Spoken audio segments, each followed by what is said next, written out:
आप देख रहे हैं इंडिया टाउन न्यूज, भारत की बात। नमस्कार, आप देख रहे हैं इंडिया टाउन न्यूज। मैं हूं आपके साथ संजना कुशवाहा। स्वागत है आपका हमारे खास बुलेटिन राजधानी सरकार धानी में, जहां हम आपको छत्तीसगढ़ की महत्वपूर्ण खबरों से रूबरू कराएंगे।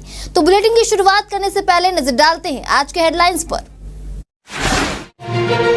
भूपेश बघेल ने सवाल उठाया तो बयान से पलट गए चरणदास। चरणदास ने कहा कि बयान को तोड़ मरोड़ कर पेश किया गया। प्रत्याशियों का प्रचार करने को जा रहे हैं मजदूर, इस कारण कई निर्माण कार्यों पर पड़ रहा असर।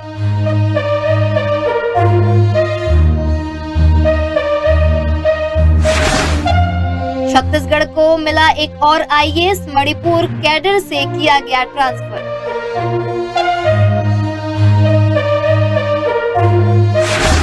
छत्तीसगढ़ वक्फ बोर्ड ने मुतवल्लियों को जारी किया पत्र, वक्फ संपत्तियों की मांगी जानकारी।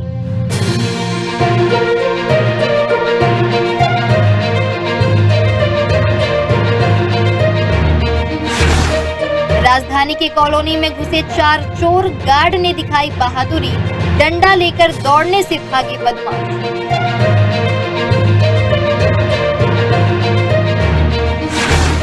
रक्षा मंत्रालय के अधिकारियों ने दंतेवाड़ा के विकास कार्यों का किया अवलोकन, महिला आत्मनिर्भरता और पीड़ित परिवारों के पुनर्वास कार्य को सराहा। चुनावी माहौल में आबकारी विभाग अलर्ट, सचिव आर संगीता ने ली समीक्षा बैठक।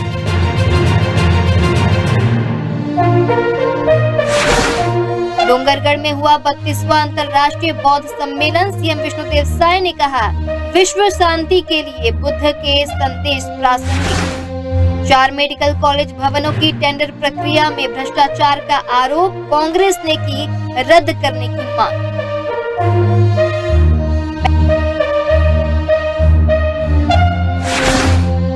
भाजपा नेता पार्टी से हुए निष्कासित, किरण सिंहदेव की कड़ी कार्रवाई। दुर्ग जिले से कुल 45 लोगों का भाजपा से निष्कासित।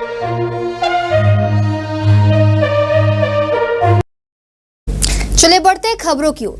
कांग्रेस के साल 2028 के विधानसभा चुनाव पूर्व उप मुख्यमंत्री टीएस सिंहदेव के नेतृत्व में लड़ने के बयान से नेता प्रतिपक्ष डॉक्टर चरणदास महंत पलट गए। उन्होंने दावा किया है कि उनके बयान को तोड़ मरोड़ कर प्रस्तुत किया गया।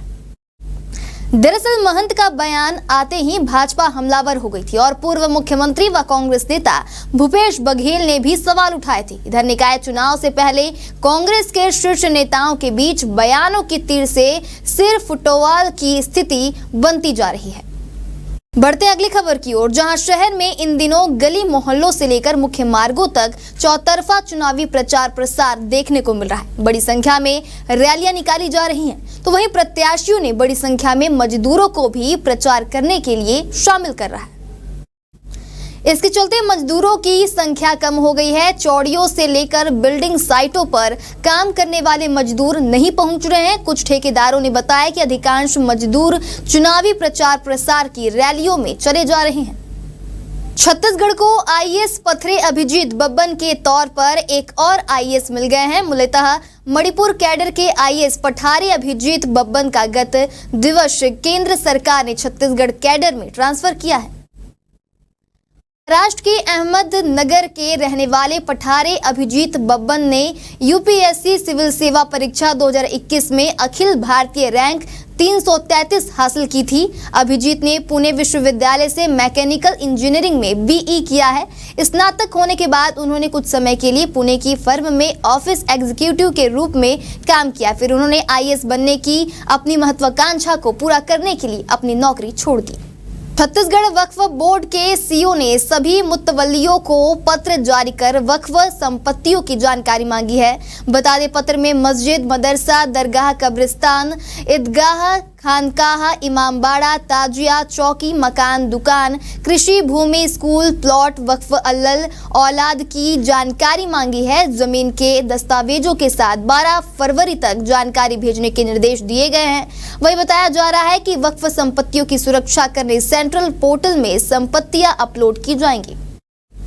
छत्तीसगढ़ वक्फ बोर्ड द्वारा मुतवल्लियों को पत्र लिखने पर डिप्टी सीएम अरुण साव ने कहा, निश्चित रूप से सभी मुतवल्लियों को वक्फ संपत्ति की जानकारी देनी चाहिए। वक्फ बोर्ड का पत्र लिखने का मतलब धार्मिक और सामाजिक कामों के उपयोग के लिए जो जमीन है उसका ब्यौरा रखना है।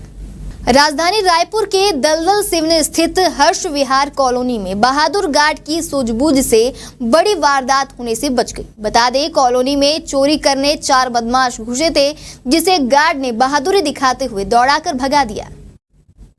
चोरी करने की नियत से चोर एक घर के पीछे से कंसर्टीना तार काट कर घर के पोर्च से होते हुए मेन गेट तक पहुंच गए थे। चोर अंदर घुसने की कोशिश करने लगे थे, जिसे देखते ही गार्ड ने डंडा लेकर दौड़ाया और चोरों को भगाने में कामयाब रहे। वहीं पूरा मामला मोवा थाना क्षेत्र का है। वक्त हो चला एक छोटे से ब्रेक का। जुड़े रहिए इंडिया टाउन न्यूज के साथ। अब खबर आपकी उंगलियों पर, खबरों से परे,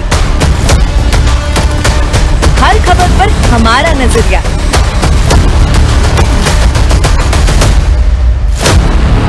इंडिया टाउन न्यूज, भारत की बात। चलिए बढ़ते खबरों की ओर। राष्ट्रीय रक्षा महाविद्यालय रक्षा मंत्रालय नई दिल्ली के अध्ययन यात्रा 2025 के अंतर्गत 18 वरिष्ठ अधिकारियों का दल दंतेवाड़ा पहुंचा। इस दौरान प्रतिनिधि मंडल ने दंतेवाड़ा जिले में संचालित सामाजिक और आर्थिक उत्थान से जुड़ी विभिन्न योजनाओं का अवलोकन किया और जिला प्रशासन एवं पुलिस विभाग द्वारा किए जा रहे प्रयासों की सराहना की। अधिकारियों ने सबसे पहले गिदम स्थित डेनेक्स फैक्ट्री का निरीक्षण किया। उन्होंने बताया कि स्थानीय महिलाओं को आत्मनिर्भर बनाने के उद्देश्य से जिला प्रशासन ने नवा दंतेवाड़ा गारमेंट फैक्ट्री की शुरुआत की थी। इस फैक्ट्री में निर्मित कपड़ों को डेनेक्स ब्रांड के नाम से बाजार में बेचा जाता है। जिले में 4 फैक्ट्रियों की स्थापना की जा चुकी है, जिनका लक्ष्य लगभग 1200 परिवारों को रोजगार देना है।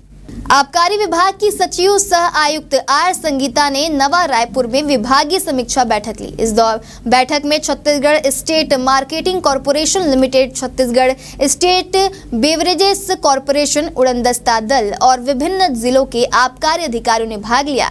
वहीं बैठक में विभागीय गतिविधियों की समीक्षा और राजस्व लक्ष्यों की प्राप्ति के लिए कार्य योजनाओं पर विस्तृत चर्चा की गई। आर संगीता ने अप्रैल 2024 से जनवरी 2025 तक के निर्धारित राजस्व लक्ष्यों की सापेक्ष प्रगति की समीक्षा की और आगामी महीनों के लिए जिलेवार विस्तृत कार्य योजना तैयार करने के निर्देश दिए। आबकारी सचिव संगीता ने स्थानीय चुनावों के मद्देनजर राज्य निर्वाचन आयोग के निर्देशों का पालन सुनिश्चित करने के लिए उन्होंने अवैध मदिरा और मादक पदार्थों के निर्माण, संग्रहण, परिवहन और बिक्री पर कड़ी कार्रवाई करने के निर्देश दिए हैं। वहीं उन्होंने विशेष रूप से अंतर्राज्यीय सीमाओं पर स्थित आबकारी थाना और जांच चौकियों में सतर्कता बढ़ाने और विशेष अभियान चलाने पर जोर दिया है। मुख्यमंत्री विष्णुदेव साय ने कहा कि वर्तमान समय में जब संपूर्ण विश्व आपसी भौतिक प्रतिस्पर्धा से जूझ रहा है, ऐसे में भगवान बुद्ध के शांति और करुणा के संदेश पहले से ही कहीं अधिक प्रासंगिक हो गए हैं। मानवता के उत्थान और शांति के मार्ग पर आगे बढ़ने के लिए बुद्ध के दिखाए रास्ते का अनुसरण करना आवश्यक है। उन्होंने कहा कि छत्तीसगढ़ में भी बुद्ध के संदेशों का व्यापक प्रभाव देखने को मिलता है, जिसके कारण यहाँ सभी धर्मों के लोग आपसी सौहार्द, भाईचारे और समरसता के साथ जीवन यापन कर रहे हैं। मुख्यमंत्री साय डोंगरगढ़ के प्रसिद्ध प्रज्ञागिरी तीर्थ स्थल में आयोजित 32वें अंतर्राष्ट्रीय बौद्ध सम्मेलन को संबोधित कर रहे थे। मुख्यमंत्री साय ने अपने संबोधन में कहा कि छत्तीसगढ़ धार्मिक समरसता का उत्कृष्ट उदाहरण प्रस्तुत करता है। प्रदेश के प्राचीन बौद्ध स्थलों में सिरपुर का विशेष महत्व है, जहां बौद्ध धर्म की ऐतिहासिक विरासत आज भी संरक्षित है। इसी प्रकार उत्तरी छत्तीसगढ़ के मैनपाट क्षेत्र में भी बड़ी संख्या में बौद्ध धर्म को मानने वाले लोग रहते हैं और यह क्षेत्र अब एक प्रमुख बौद्ध पर्यटन स्थल के रूप में विकसित हो गया है। छत्तीसगढ़ प्रदेश कांग्रेस कमेटी चिकित्सा प्रकोष्ठ के अध्यक्ष डॉक्टर राकेश गुप्ता ने राज्य सरकार पर 4 नए मेडिकल कॉलेज भवनों की टेंडर प्रक्रिया में भारी भ्रष्टाचार का आरोप लगाया। उन्होंने कहा है कि 4 नए प्रस्तावित मेडिकल कॉलेज भवनों मनेन्द्रगढ़, गिदम, जांजगीर चांपा और कबीरधाम के स्थल चयन की प्रक्रिया पूर्ण किए बगैर एकीकृत टेंडर 1020 करोड़ 60 लाख जारी किए जाने से खुली मिली भगत उजागर हो गई है। राकेश गुप्ता ने आरोप लगाया कि Chhattisgarh medical services corporation limited के पदेन अध्यक्ष वर्तमान स्वास्थ्य मंत्री श्याम बिहारी जायसवाल के संरक्षण में अधिकारियों और टेक्निकल कमेटी के सदस्यों द्वारा नियमों की खुली अनदेखी की जा रही है और बड़े लेन देन का मिली भगत दिख रहा है। प्रदेश कांग्रेस चिकित्सा प्रकोष्ठ के अध्यक्ष डॉक्टर राकेश गुप्ता ने कहा कि सीजीएमएससी के भ्रष्ट क्रियाकलाप पहले ही सुर्खियों में बने हुए हैं और मंत्री के संरक्षण में उन्हें बढ़ावा मिल रहा है, जिसका उदाहरण चारों मेडिकल कॉलेजों की टेंडर प्रक्रिया है। पूरी टेंडर प्रक्रिया को रद्द कर पुनः पारदर्शी प्रक्रिया अपनाकर टेंडर प्रक्रिया किया जाए। नगरीय निकाय चुनाव में पार्टी के अधिकृत प्रत्याशी के विरुद्ध चुनाव लड़ने एवं अनुशासन भंग करने के मामले में भारतीय जनता पार्टी के प्रदेश अध्यक्ष किरण सिंह देव ने कड़ी कार्रवाई करते हुए ऐसे सभी प्रत्याशियों को पार्टी से 6 वर्षों के लिए निष्कासित कर दिया है।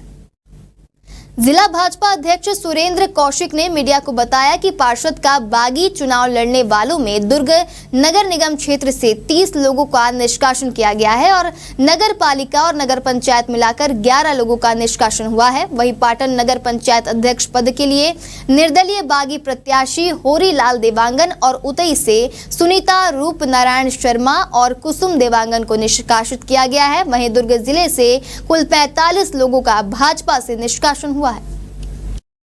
आज के हमारे खास बुलेटिन राजधानी सरकार धानी में फिलहाल इतना ही। अब मुझे दीजिए इजाजत। नमस्कार। आप देख रहे हैं इंडिया टाउन न्यूज, भारत की बात।